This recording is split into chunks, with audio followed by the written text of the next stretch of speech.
Score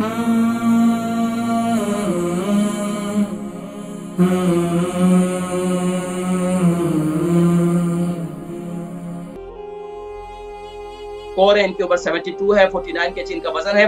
वजन दिन ब दिन कम हो रहा है इनका, और बता रही है कि काफी 2 साल पहले जो है इनके हाथों की उंगलियों में, जोड़ों में जो सूजन हुई थी, रेडनेस हो जाती थी। उसके बाद से फिर डॉक्टरों ने आर्थराइटिस उनको डायग्नोज किया है। तो अभी भी चुभन सी होती है, पहले भी चुभन होती थी, जैसे विंटर आता है तो उनकी फिर ये कैफियत ज्यादा हो जाती है।